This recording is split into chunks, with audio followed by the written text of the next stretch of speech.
Saudações meus inscritos e gente nova no canal Conde Nerd. Hoje traremos no combates fictícios dois grandes mitos. Um é o eterno presidente americano, o primeiro presidente dos Estados Unidos depois da sua independência, na qual lutou e foi herói, George Washington, que já apareceu aqui no primeiro vídeo no canal, então já falei sua história aqui no primeiro vídeo do canal.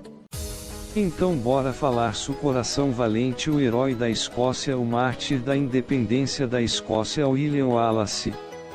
William Wallace, Sir William Wallace, nascido em 1270, provavelmente perto de Paisley, Renfrew, Escócia, morreu em 23 de agosto de 1305, Londres, Inglaterra.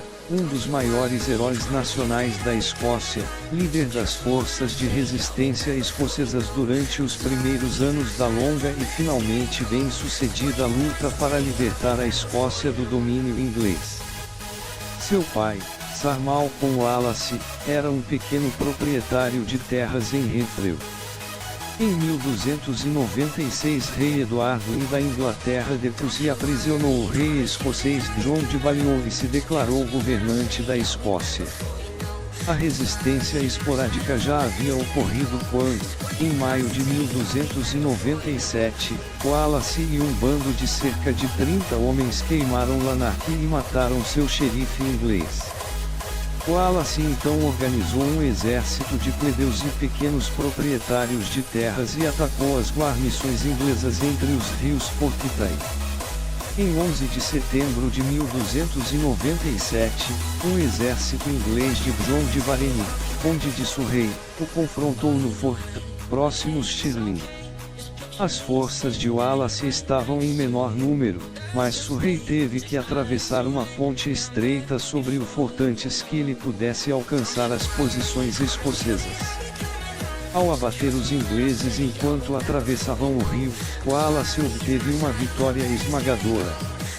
Ele capturou o castelo de Stirling e, no momento, a Escócia estava quase livre de forças de ocupação.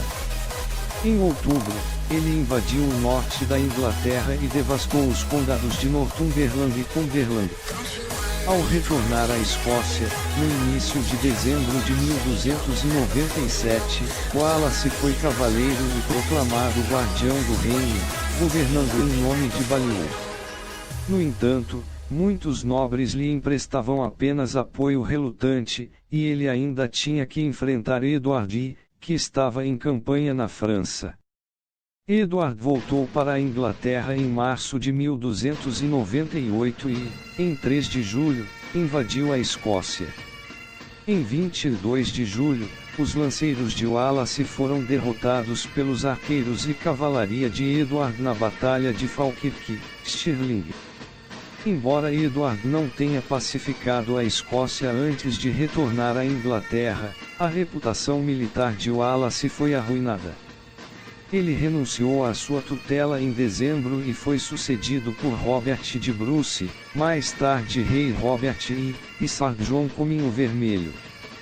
Há evidências de que Wallace foi para a França em 1299 e, posteriormente, atuou como um líder guerrilheiro solitário na Escócia, mas a partir do outono de 1299 nada se sabe sobre suas atividades há mais de 4 anos. Embora a maioria dos nobres escoceses tenha se submetido a Edward em 1304, os ingleses continuaram a perseguir Wallace implacavelmente.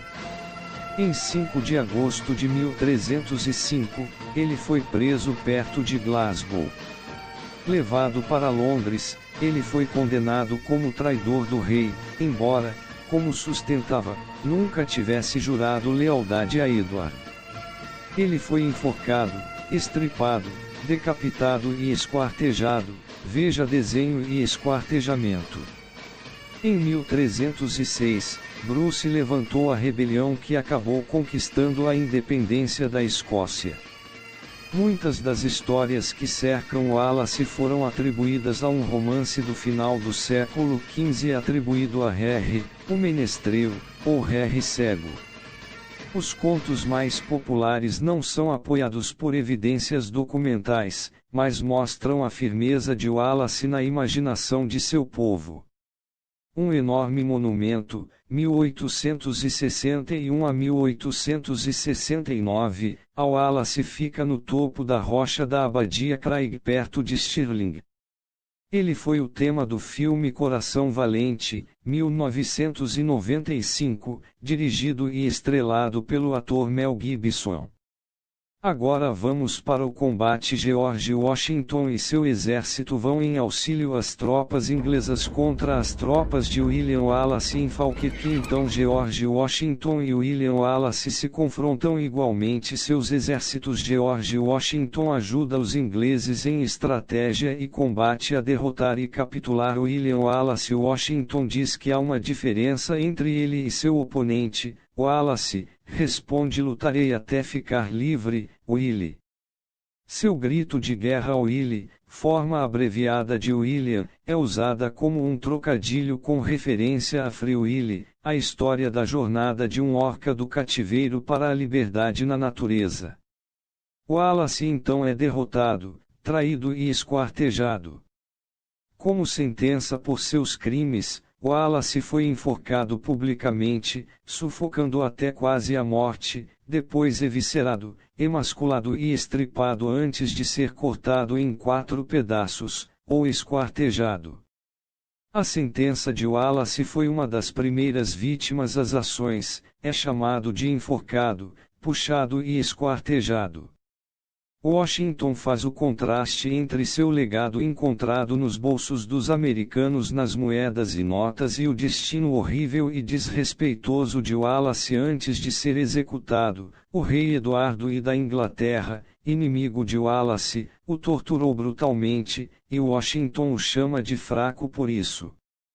Washington também derrotou o rei George III, o líder dos britânicos durante seu tempo, e dedicou a sua vitória à derrota de Wallace. Conclusão final. George Washington, em geral, foi mais importante para sua nação apesar do coração valente William Wallace também ser um herói. Will foi um mártir, mas Washington foi mais vitorioso que ele em suas batalhas e conquistas, então a vitória vai para George Washington.